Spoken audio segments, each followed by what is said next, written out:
സിറിയയിലെ ഇറാന്റെ സാന്നിധ്യം ചർച്ച ചെയ്യാൻ ഇസ്രായേൽ പ്രതിനിധി സംഘം റഷ്യയിലെത്തി. ഈ സന്ദർഭത്തിൽ സിറിയയെ ഉപയോഗിച്ച് മേഖലയെ നിയന്ത്രിക്കാനുള്ള ഇറാൻ ശ്രമങ്ങൾ ഇസ്രായേൽ രഹസ്യാന്വേഷണ സംഘത്തിന്റെ കണ്ടെത്തലിനെ തുടർന്നാണ് സിറിയൻ പ്രസിഡന്റ് ആസാദുമായി അടുപ്പമുള്ള റഷ്യയോട് കാര്യങ്ങൾ അവതരിപ്പിക്കാൻ ഇസ്രായേൽ സർക്കാർ പ്രതിനിധികൾ നേരിട്ട് മോസ്കോയിലെത്തിയിരിക്കുന്നത്. ഇസ്രായേൽ പ്രതിനിധികളുടെ റഷ്യ സന്ദർശനത്തിന്റെ വിശദാംശങ്ങൾ പുറത്തുവിട്ടത് സൗദി വാർത്താ ഏജൻസിയായ അഷർക്ക് അൽ ഓസത്താണ്. ആഭ്യന്തര യുദ്ധം രൂക്ഷമായ സിറിയയുടെ അലെപ്പോ, ഹമ അടക്കമുള്ള നഗരങ്ങൾ ഇപ്പോൾ വിമതപക്ഷത്തുള്ള ഭീകര സംഘടനകളുടെ കൈകളിലാണ്. സിറിയയുടെ ഗവൺമെന്റിന്റെ നിലവിലെ അവസ്ഥയെ ദുരുപയോഗം ചെയ്യാനും സിറിയയിലെ നിയന്ത്രണം ഏറ്റെടുത്ത് ആ യുദ്ധം ഇസ്രായേലിലേക്ക് നീളാനുമുള്ള സാധ്യതകൾ ഇസ്രായേൽ രഹസ്യാന്വേഷണ ഏജൻസിയായ മൊസാദ് കണ്ടെത്തിയതിന്റെ പശ്ചാത്തലത്തിലാണ് ഇസ്രായേൽ ഇറാനെതിരെ നീക്കം ശക്തമാക്കിയിരിക്കുന്നത്. ഇത് സംബന്ധിച്ച് താക്കീത് കഴിഞ്ഞ ദിവസം ഇസ്രായേൽ ഇറാന് നൽകിയിരുന്നു.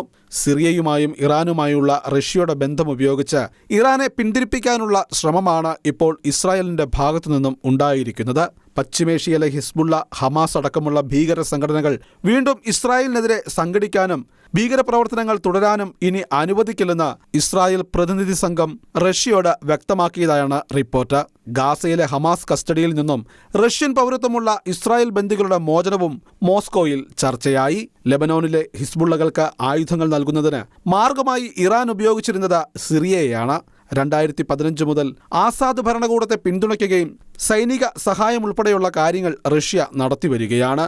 അതേസമയം ഇസ്രായേൽ മുന്നറിയിപ്പിനെ തുടർന്ന് സിറിയയിൽ നിന്നും ഖുദ്സ് ഫോഴ്സ് ഉദ്യോഗസ്ഥരെ ഇറാൻ ഒഴിപ്പിച്ചു തുടങ്ങിയതായി ന്യൂയോർക്ക് ടൈംസ് റിപ്പോർട്ട് ചെയ്യുന്നു. ഖുദ്സ് സേനയിലെ 2 ഉന്നത സൈനിക ജനറലുമാർ ഇറാഖിലേക്ക് പലായനം ചെയ്തതായാണ് റിപ്പോർട്ടിൽ പറയുന്നത്. International desk, Shekinah news.